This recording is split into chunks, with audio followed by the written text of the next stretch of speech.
ladies, welcome to the finale showstopper. We were given the assignment to make a 3-tier holiday cake. 2 flavors, 1 filling, and a crunch element. Now, I'm not a big fan of peanut butter, but my little girl loves Reese's, so I decided to make a chocolate cake with peanut butter frosting. And it also has sliced bananas in it because my other cake flavor is a banana cake with cream cheese frosting, and it has like walnut praline and banana chips. That's my crunch element. So they all sort of complement each other. Um, but anyways, I chose Christmas as my holiday, and each tier represents my favorite Christmas songs, and I shall explain at the end. First, I'm going to start with my chocolate cake batter. In here, I have some plain flour, caster sugar, cocoa, baking soda, baking powder, salt, and then I'm going to add some buttermilk, vegetable oil, eggs, vanilla bean paste, and then a little bit of hot water. I decided to use oval cake tins because you don't really see many oval cakes, so I don't know, I wanted to do something different.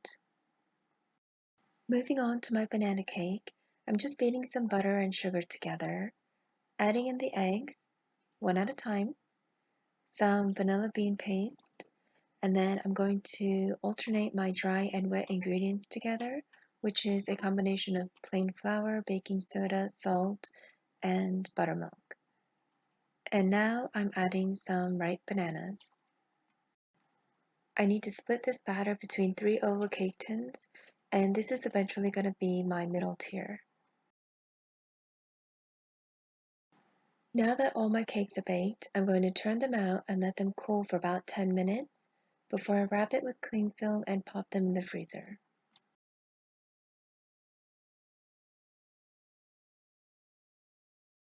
With the cakes in the freezer, I'm working on my white chocolate and dark chocolate ganache. The heat from the cream will melt this in no time, and then I'll just set them aside until I need them.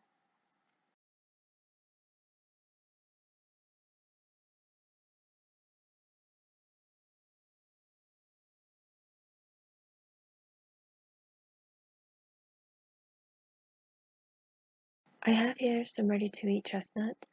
I'm going to punch some mini chestnuts out with a piping tip for part of my decorations.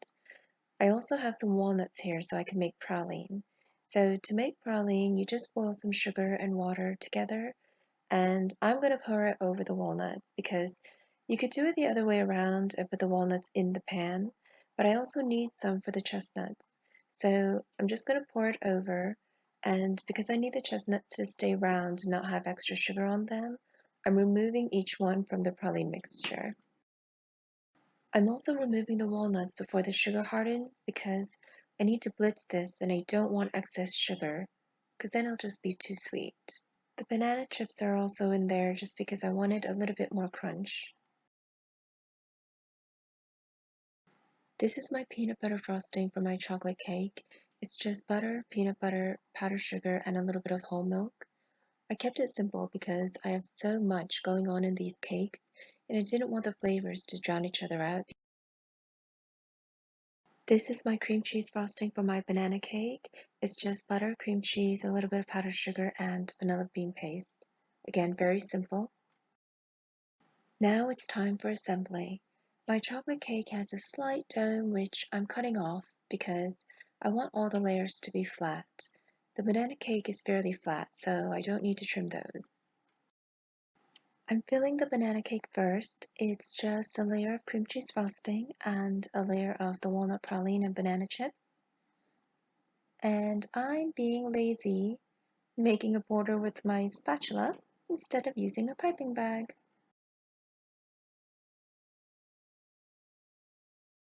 So the border will keep the crunchy bits in, and then I'm going to just continue to layer the cake.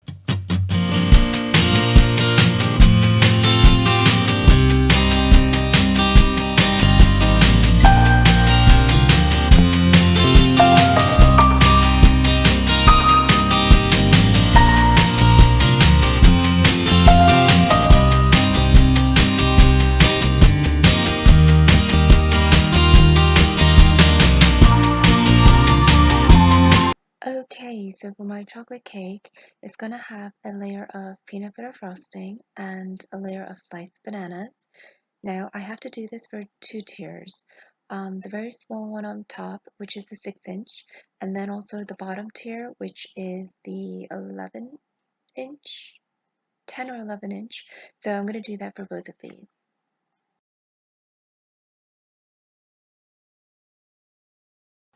The chocolate ganache is set, so I'm just going to whip it up real quick.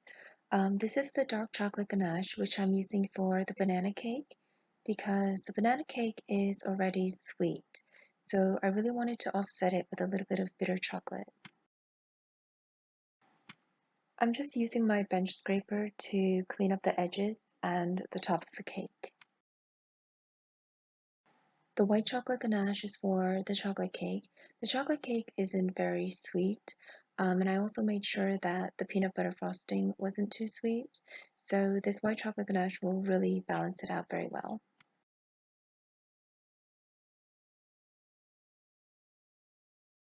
Now I'm making the marshmallow fondant. I'm adding a few tablespoons of water and melting it down, and then I'm adding some powdered sugar to it until I get the consistency that I want.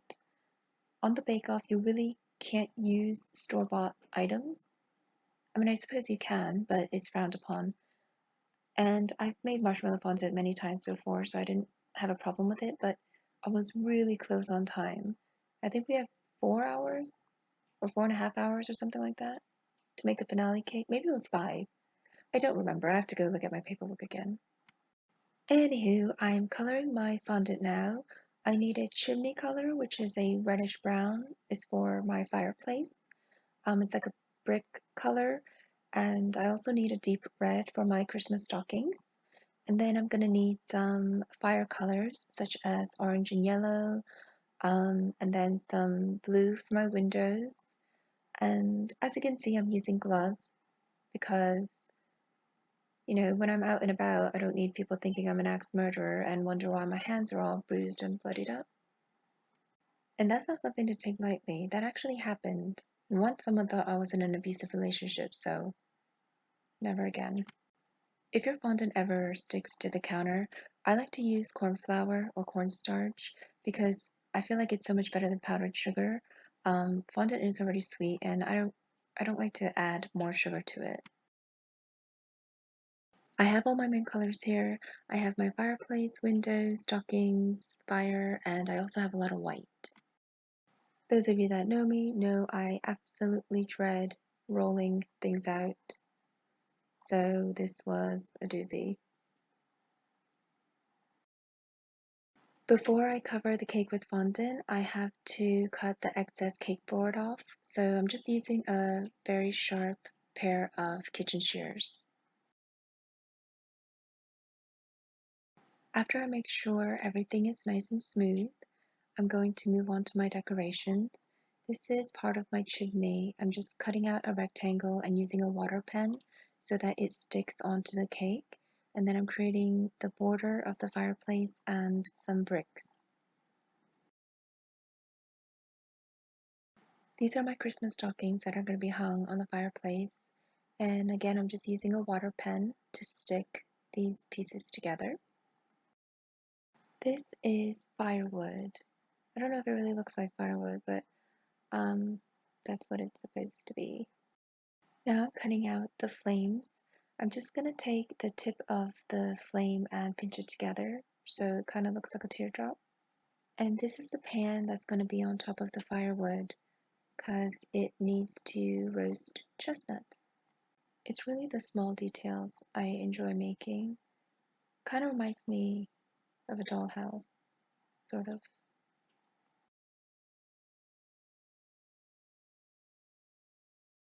This blue is for my windows. Now, I know it's really hard to see all of the decorations, but I will show you everything at the end.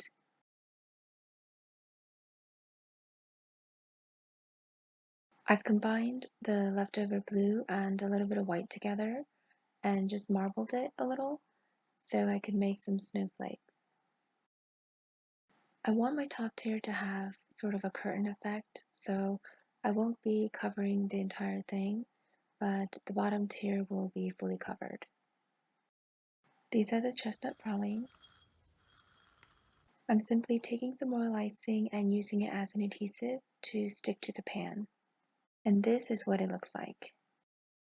I'm taking the remainder of the royal icing and covering my cake board with it because I want everything to be white.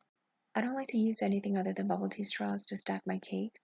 They're actually quite sturdy and very easy to use. You can just measure them and snip them off, whereas wooden dowels you have to sort of saw at them, and I don't like getting splinters of wood in the cake. I'm sticking the cakes together with some royal icing. The royal icing acts as a glue and dries very hard, so it'll ensure the cakes are very secure and won't topple over.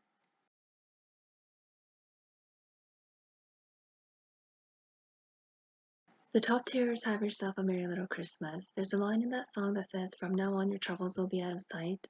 And I've always envisioned a window where you're safe inside and your troubles are outside and you can just draw the curtains.